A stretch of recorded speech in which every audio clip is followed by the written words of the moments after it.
Well, later in our service today, we'll sing a few more songs and partake of the Lord's Supper together. But first, turn with me to 1 Samuel chapter 2. 1 Samuel chapter 2, as we spend some time soaking in God's Word together. I think we Americans especially, we expect a lot out of our leaders. But paradoxically, we're, I think, quite cynical about our leaders. Some wag has said, the good thing about democracy is we can replace all our leaders every 4 years without a coup d'etat or a civil war. That's cynical. But often we are excited about the new leader that just got elected, and then months later, sure, we could do better, mad at this or that. Perhaps at any moment in a presidency, we're just wondering, what's the point? What's the point? Can't we just do just fine without any of this? Well, that had to be something of the sentiment in Israel in the days of 1 Samuel. They wanted a leader, but as we'll see throughout this study of 1 and 2 Samuel, they always wanted the next leader. The problem wasn't essentially one of the kind of leadership. The problem was one of sin. And yet, God was using various leaders in various ways. We come to 1 Samuel 2, the second half today. I'll start reading in verse 11, and we'll read to verse 21 just to get the gist of the story of what we're going to look at in the rest of the chapter. But we'll start with verse 11 through to verse 21. It says, "Then Elkanah went home to Ramah, and the boy ministered to the Lord in the presence of Eli the priest." Elkanah, of course, is the father of Samuel, the son. Now the sons of Eli were worthless men. They did not know the Lord. The custom of the priests with the people was that when any man offered sacrifice, the priest's servant would come while the meat was boiling with a 3-pronged fork in his hand, and he would thrust it into the pan or kettle or cauldron or pot. All that the fork brought up, the priest would take for himself. This is what they did at Shiloh to all the Israelites who came there. Moreover, before the fat was burned, the priest's servant would come and say to the man who was sacrificing, "Give meat for the priest to roast, for he will not accept boiled meat from you, but only raw." And if the man said to him, "Let them burn the fat first, and then take as much as you wish," he would say, "No, you must give it now, and if not, I will take it by force." Thus the sin of the young men was very great in the sight of the Lord, for the men treated the offering of the Lord with contempt. Samuel was ministering before the Lord, a boy clothed with a linen ephod, and his mother used to make for him a little robe and take it to him each year when she went up with her husband to offer the yearly sacrifice. Then Eli the priest would bless Elkanah and his wife and say, "May the Lord give you children by this woman for the petition that she asked of the Lord." So then they would return to their home. Indeed, the Lord visited Hannah, and she conceived and bore 3 sons and 2 daughters. And the young man Samuel grew in the presence of the Lord. Again, that's just a gist of what we'll see in the rest of 1 Samuel 2. But we can't forget what we saw last week in chapter 1 and the first half of chapter 2. We saw a godly woman, Hannah, who is barren and desperate. And so she prays. She prays to the Lord for a son. And like Hannah's barrenness, Israel as a nation is spiritually barren, dried up, dead on the inside, hopeless and helpless. And the humble godly of the land are praying, "God, do something, intervene, step in." Well, the Lord hears Hannah's prayer, and in time he fulfills her request. And of course, he gives her this son, Samuel. And she keeps her vow that she made when she first prayed for a son. She vowed that she would give him back to the Lord if he would give her a son. She vowed that she would hand him over to the Lord's work. So once he was weaned, she did just that. She gave him to Eli the priest, and he was raised there at the tabernacle. But right after Hannah delivers her son Samuel to the priest, she gives this lofty prayer in chapter 2. It's seemingly too grand for the occasion. Just look at verse 10. It says, "The adversaries of the Lord shall be broken to pieces. Against them he will thunder in heaven. The Lord will judge the ends of the earth.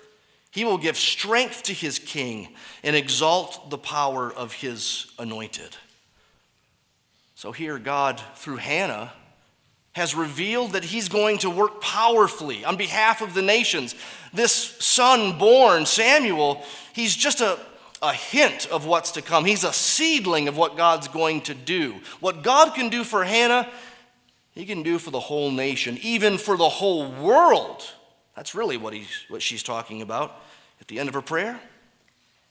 God's going to do something big, like rout his enemies, like take down the lofty, exalted ones. He's going to lift up the humble and godly ones. And he's going to do it all through a king, his anointed. Anointed means Messiah. In Greek, it's Christ, a Christ-like figure. Now, as we read Hannah's prayer and it comes to an end, it feels like the ball is rolling. It feels like this thing is going to move quickly. The boy Samuel sure looks like a promising figure. But then we turn the page and it's apparent that God must first clean house. God must first clean house. And you'd expect from Hannah's prayer that the adversaries that God's going to clean out, the adversaries that will soon be broken, are those nasty Philistines, those Gentiles surrounding God's people and have been for centuries now. And they've been at war and at the losing end of war with these Philistines again and again and again. There's still a threat, there's still a problem, there's still a roadblock to the fulfillment of all of God's promises from long ago.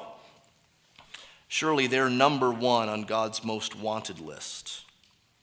But God's judgment begins at home. He has to dismantle before he will build up. The words of 1 Peter 4 are apropos here. It's time for judgment to begin at the household of God. As we look at the second half of 1 Samuel 2, we'll consider first the story under 5 headings, and then the implications, 2 of those. 5 parts of the story and 2 implications to follow if you're looking on the sermon notes page in the back of the bulletin. First, the story, and the first part of the story is this: the sins of Eli's sons. The sins of Eli's sons is where this section begins, the scene. Verse 12, the sons of Eli were worthless men. They did not know the Lord. Hear that? The sons of Eli were worthless and didn't know the Lord. Eli's the high priest. Eli's the man. He's the religious leader of the nation. Surely his sons would be godly, right? Surely his sons, who are also priests, would be some hope to the nation. No, the sons of Eli were worthless. It's interesting that word worthless is used here. It's not the first time it's been used in 1 Samuel. We saw last week in chapter 1, Hannah went to the tabernacle and she wept and she prayed. And Eli the priest saw her and he thought she was drunk. He said, "Put away the bottle." And she responded with this, oh no, my Lord, do not consider me a worthless woman. Hannah wasn't a worthless woman. The whole story demonstrates that. But you barely turn the page in your Bible and you read, Eli's sons were worthless. How so? They didn't know the Lord.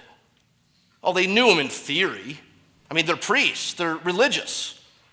But it's all impersonal. They don't know him savingly. They don't know him covenantally. They didn't fear him. They didn't walk in his ways. They didn't want to obey him. They're in full-time ministry, you could say, and yet they're wicked. Just like the people around them, they simply do what is right in their own eyes. Before we go any further, does that describe you? Do what is right in your own eyes. What would God say of you? Worthless? Would God say, "They do not know me"? Keep that in mind as we consider Eli's sons and then later Eli. Where do you fit into all this? The passage goes on to show us how they were worthless. It proves they didn't know the Lord. And to understand the sins that are mentioned here, verse 13, 14, 15, 16, you got to understand something of what that scene is like, what it's referring to. It's not referring to just any old average everyday meal. It's referring to an offering that would be done at the tabernacle, where a family would go to Shiloh and they would honor the Lord there. They would obey his word by making a sacrifice and then eating a meal of celebration after that sacrifice. The meal afterwards is what's being referred to in these verses 13 to 16. Now, the priest was supposed to get some of their meal. That's in Leviticus 7. The priest was living off the people, right? And that's a normal thing. It was part of God's plan that they would do that. But Leviticus 7 makes it clear. The meat was to be burned first. The fat of the meat was to be burned off first. And then the family would give a portion of their meal to the priest.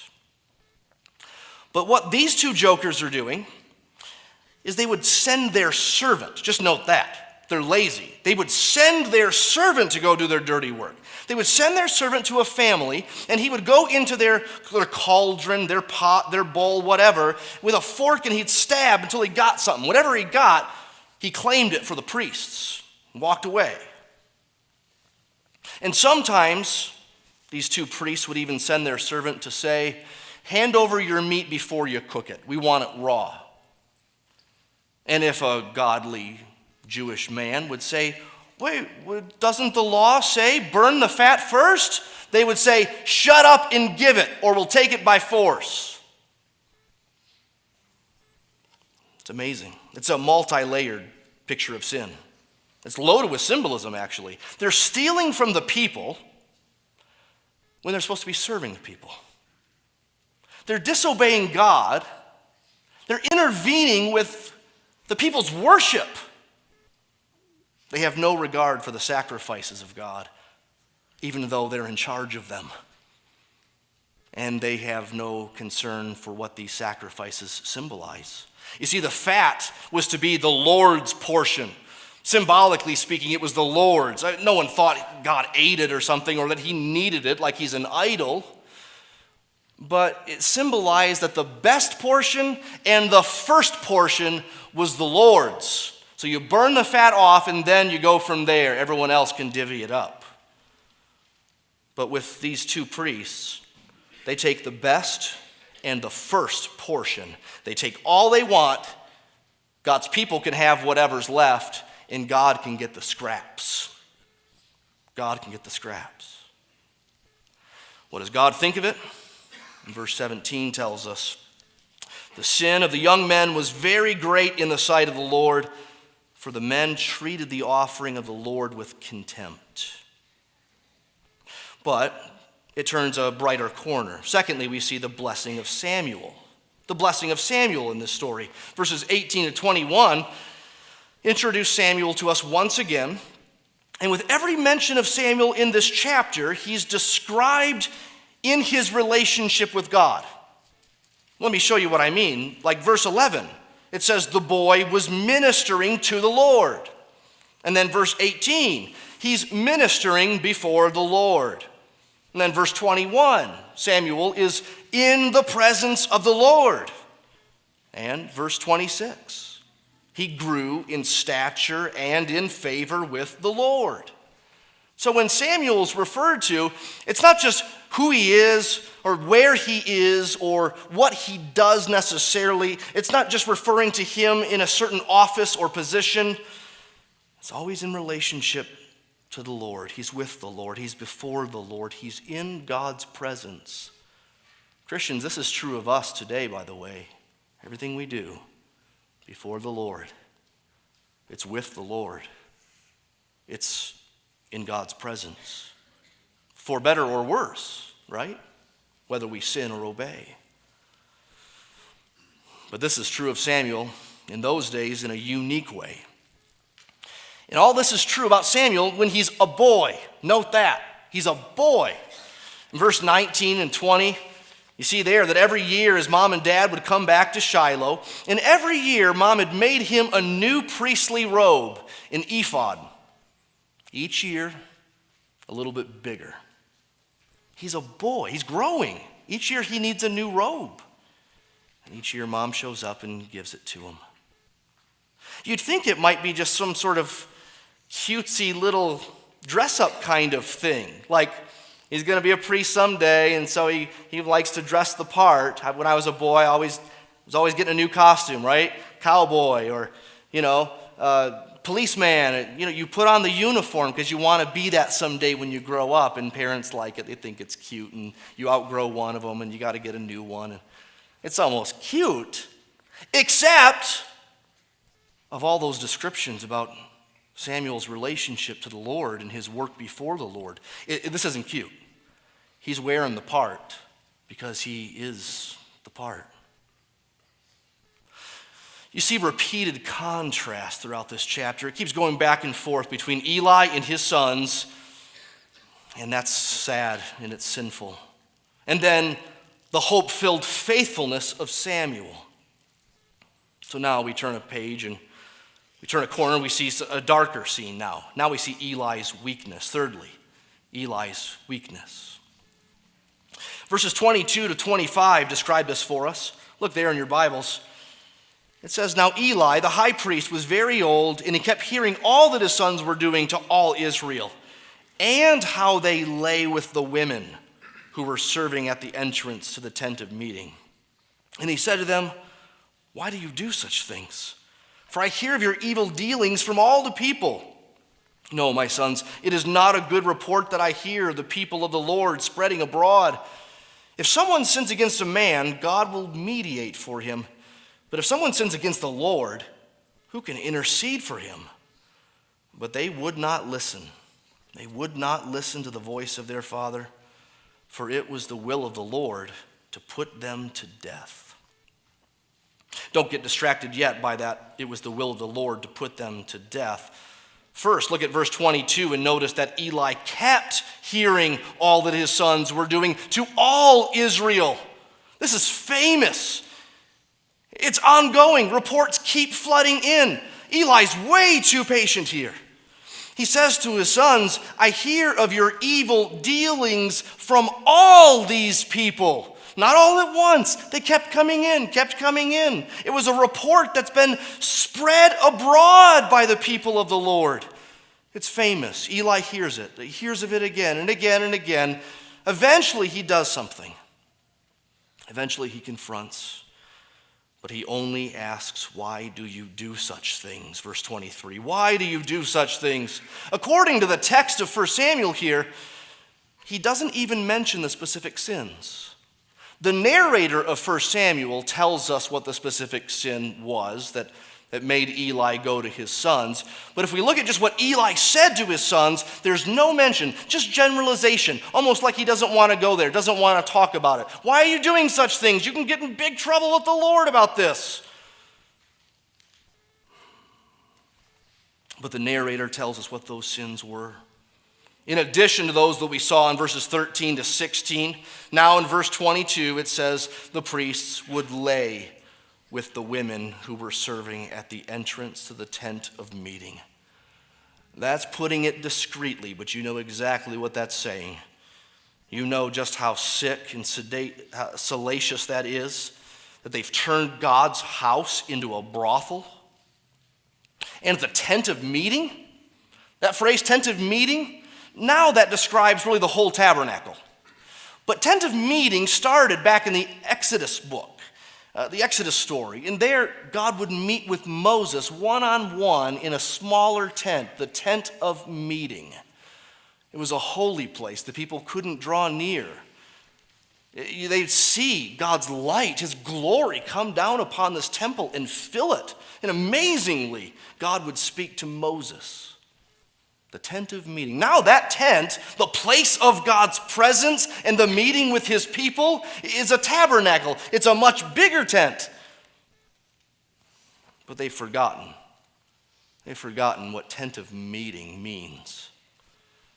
And so, they get with the women who are in charge of the front door. You could say the greeters of the tabernacle, the deaconesses of the church, the secretaries, whatever. Ladies that help out around the tabernacle.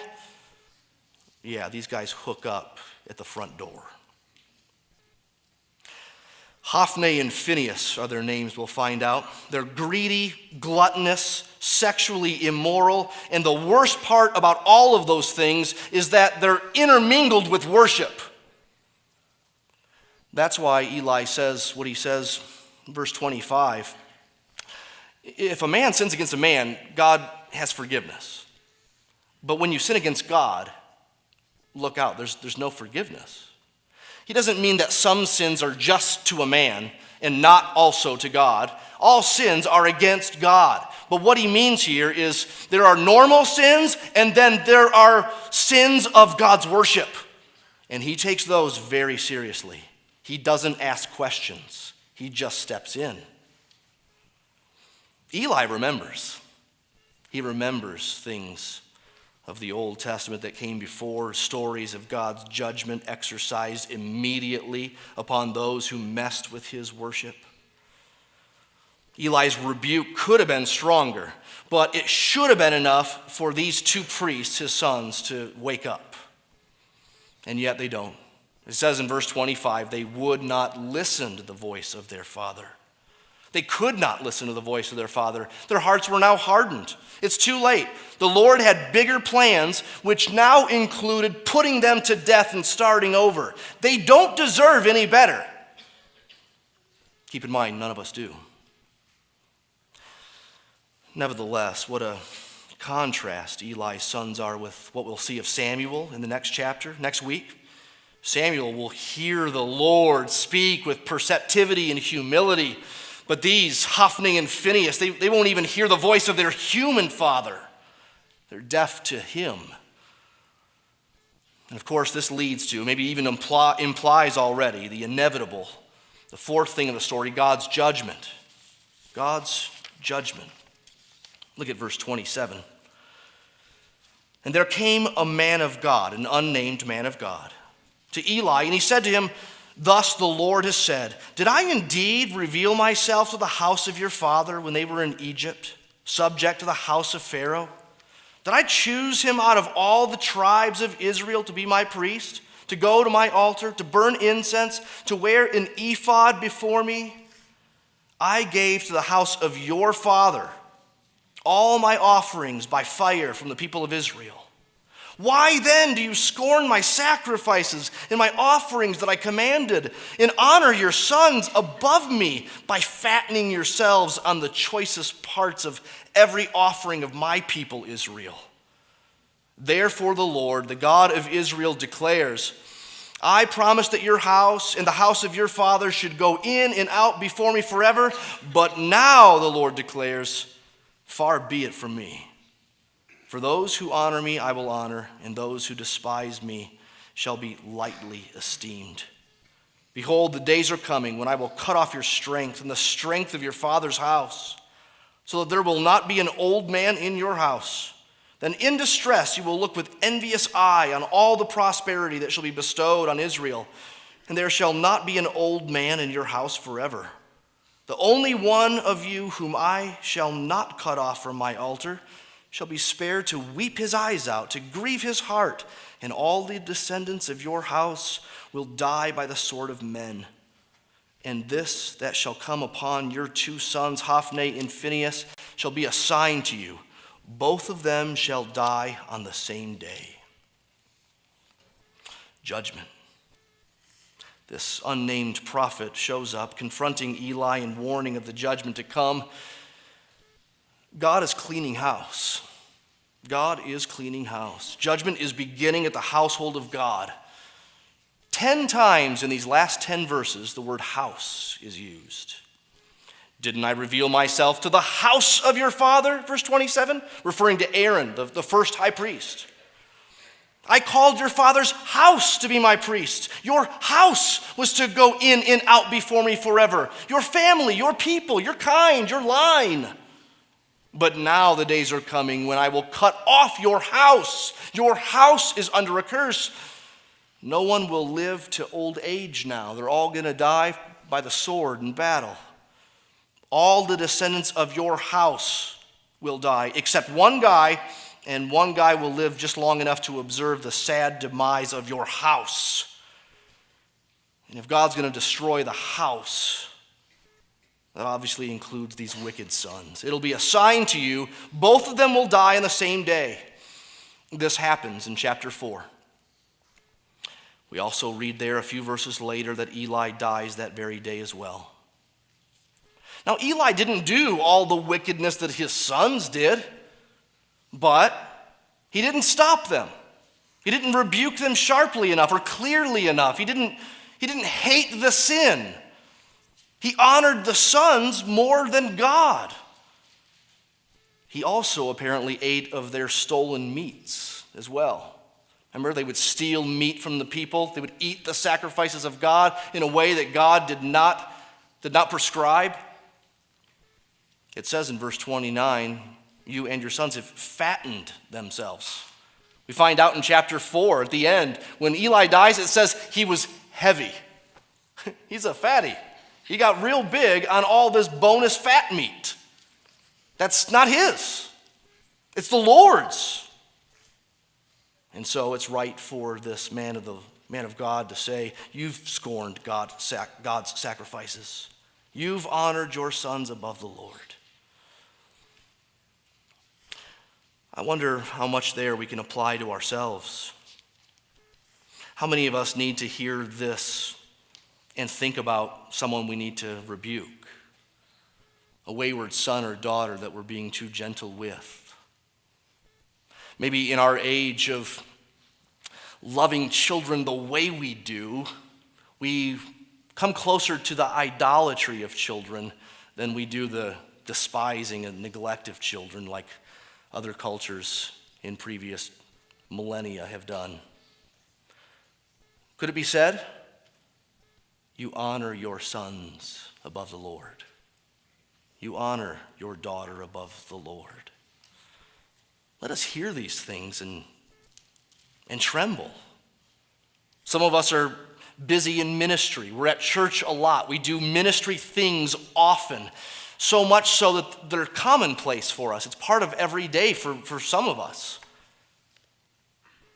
Are they becoming empty? Mere routine? Those who would take advantage of God's people for their own benefit, for their own bellies? Yes, TV preachers and others need to hear this and tremble. Not fattening ourselves on the people or using God's things and his tools and his ministry and his worship simply for our own end. It's his. That's God's judgment, but fifthly, there turns another corner for a bright hope. There's a significant promise at the end of this chapter. Verse 35, it says, I will raise up for myself a faithful priest who shall do according to what is in my heart and in my mind, and I will build him a secure house, and he shall go in and out before my anointed forever. And then back to a judgment. And everyone who's left in your house, Eli, shall come to implore him for a piece of silver or a loaf of bread, and shall say, please put me in one of the priest's places that I may eat a morsel of bread. That promise began with this phrase, I will raise up. That's significant. God is raising up. He's tearing down Eli's house, and he's raising up a new one.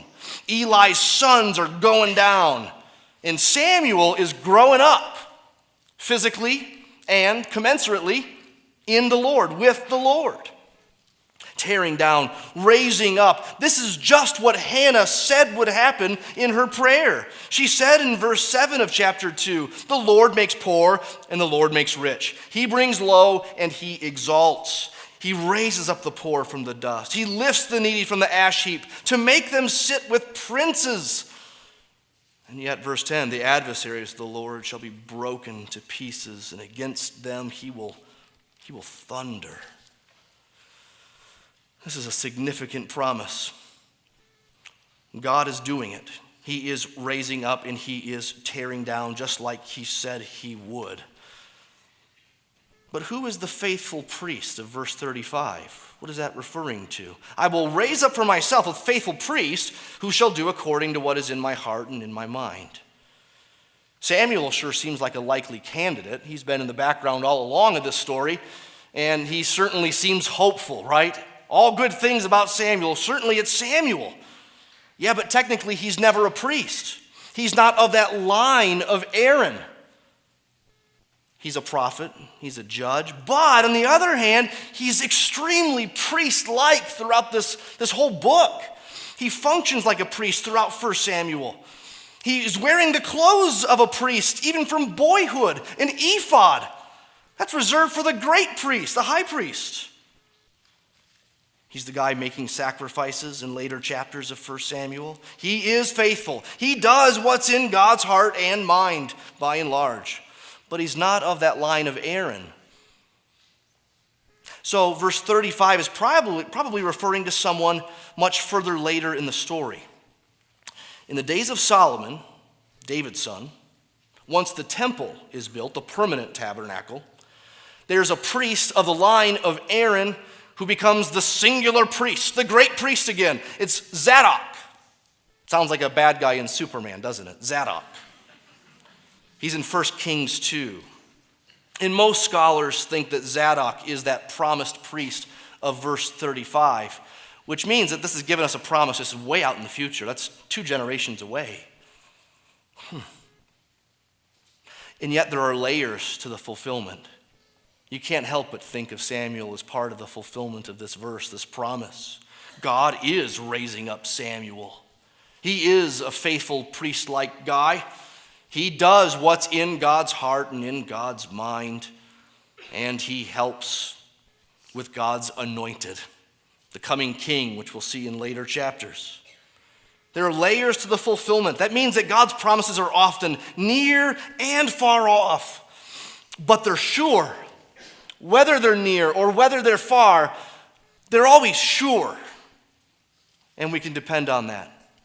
Whether it's that guy or, no, go ahead, 2 generations later, it's that guy.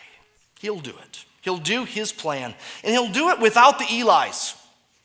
He'll do it without the Hophnis and Phinehas's. He'll do it without you.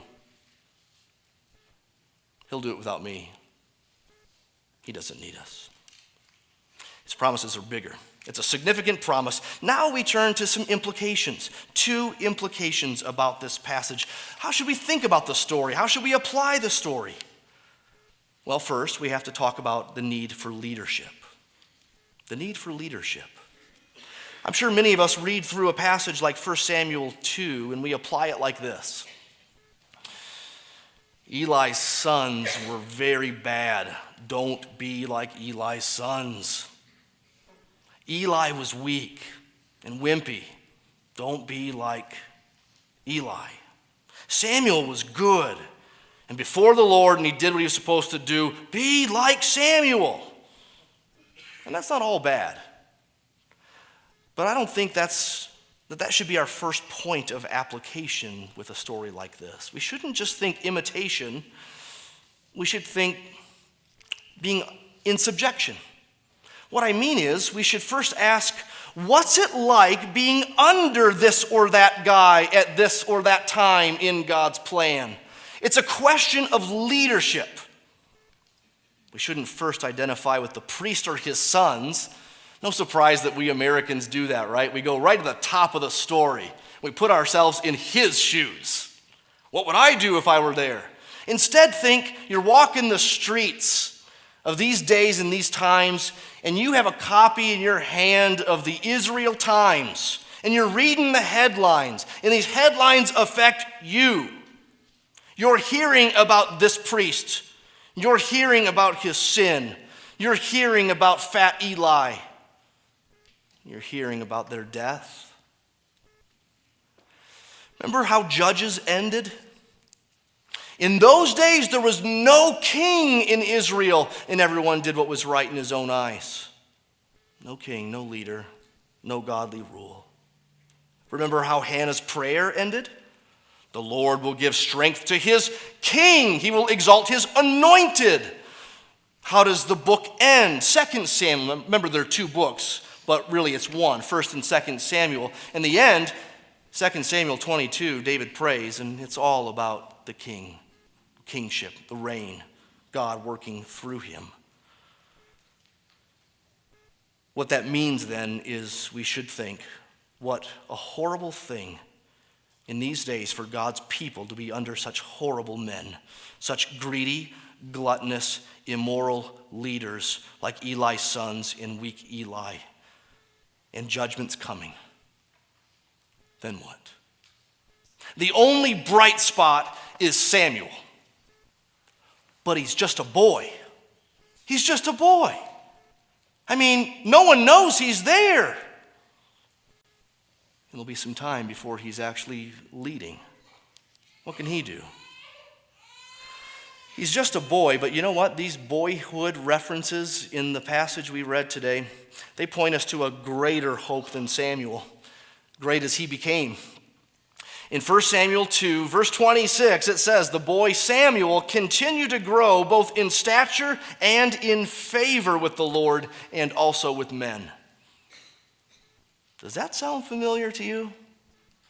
Have you read parts of the Bible where that sounds similar? In the New Testament, it's used almost identically about another boy, another promised one, a miracle baby. In Luke 2, it says, Jesus increased in wisdom and in stature and in favor with God and man. Oh, surely that's a coincidence. No, they're too close. It's not a coincidence. Clearly, Luke is pointing us back to Samuel. God's doing something big with a boy.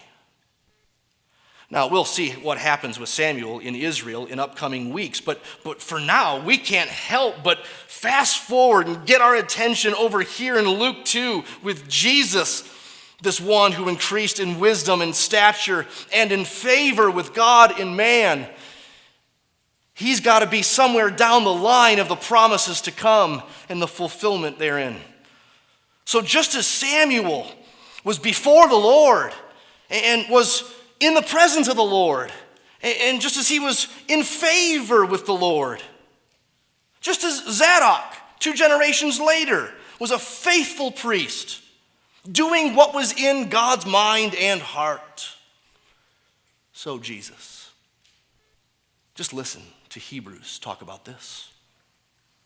Jesus in chapter 7 of Hebrews is a high priest, holy, innocent, unstained, separated from sinners, and exalted above the heavens. He has no need, like those high priests of old, to offer sacrifices daily, first for his own sins and then for those of the people, since he did this once for all when he offered up himself.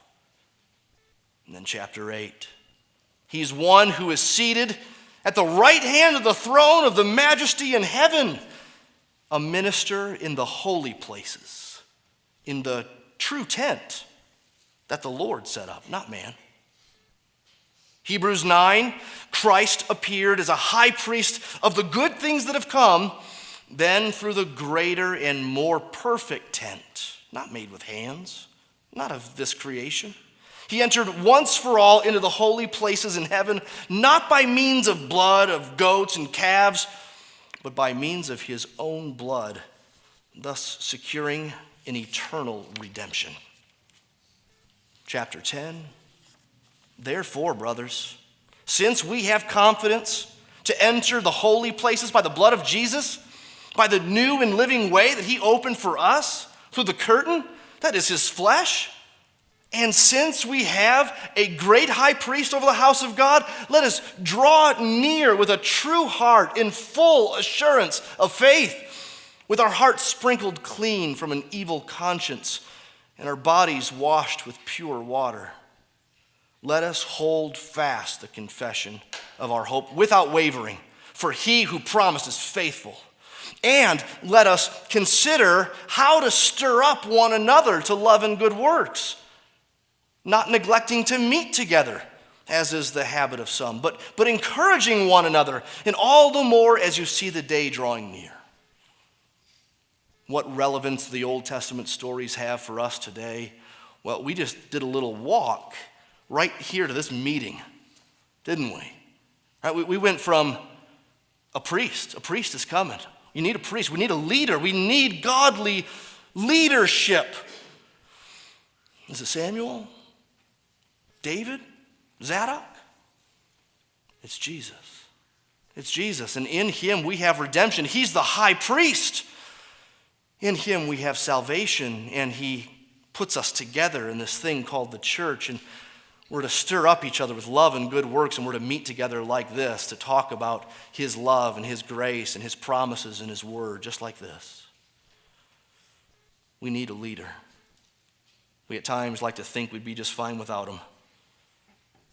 God says we need a leader. Now, leaders, plural. So much, yes, that's true, but this plan that's unfolding before our very eyes is that we need a good, righteous, caring, wise, sacrificial, prophet, priest, king. Only God himself will do. Only he will do. And lastly, secondly, of the implications here, we need to remember. There's a need to remember. In 1 Samuel 2, there are hints that the crux of the sins of Eli and his sons was one of forgetting. Forgetting God's promises, forgetting God's ways, forgetting history. That unnamed man of God in verse 27 reminded Eli, didn't he reveal himself to your house and to your father when they were in Egypt and subject to Pharaoh? And from there he goes on to tell more and more stories. He says, why then do you scorn my sacrifices? Apparently, in some ways, Eli had forgotten. Not forgotten facts or the history or the stories, but he wasn't living in light of God's work and his promises of old, and his sons far less than him. In 1 Samuel 12, we see from Samuel, who's now an adult, a prophet and a judge, the importance of remembering as he preaches a sermon to the people. And he says in 1 Samuel 12, the Lord appointed Moses and Aaron and brought your fathers up out of the land of Egypt. Now therefore stand still, that I might plead with you before the Lord concerning all the righteous deeds of the Lord that he performed for you and for your fathers. And then for verses upon verses, he goes on recounting God's stories, his workings, his wonders, his rescue and his glory, his faithfulness. And then he concludes with this plea, only fear the Lord. Samuel says, serve him faithfully with all your heart, for consider what great things he's done for you. Oh, this is a major theme in the Bible, that so much of the Christian life is fought on the ground of remembrance. In the Old Testament, God gave certain meals to help his people remember. And the Lord has also given us one for this day, for these times. A meal of remembrance we call the Lord's Supper. It's the ultimate meal of all the meals. It's the one to which those other ones pointed and hinted at. The Apostle Paul writes about it in 1 Corinthians 11 when he says, the Lord Jesus, on the night when he was betrayed, he took bread, and when he'd given thanks, he broke it and said, this is my body which is for you. Do this in remembrance of me. In the same way, he also took the cup after supper, and he said, this cup is the new covenant in my blood. Do this as often as you drink it in remembrance of me. We need remembrance of Jesus. We need to remember not just that he existed or that he did certain things or said certain things, but full remembrance before our eyes at all times if possible. We're forgetful people. We forget why he needed to die. We forget the extent of his death and the cost of his death, which shows us the extent of our sin and the extent of his love. We forget the surety of his sacrifice for us, that he said, it's finished, and he died. The sacrifice was made. God confirmed in the resurrection that what Jesus said was true and trustworthy. The payment had been met. We forget that when we doubt. We forget that when we worry. We're forgetful people, and we need to remember him. We remember him through his word. We remember him with encouragement to each other. We remember him when we meet together, when we pray, when we sing. And we also remember him in this meal he's given us, this little meal, symbolizing his life and death, his body and his blood spilled on our behalf, the payment made in our place that we might be restored to God.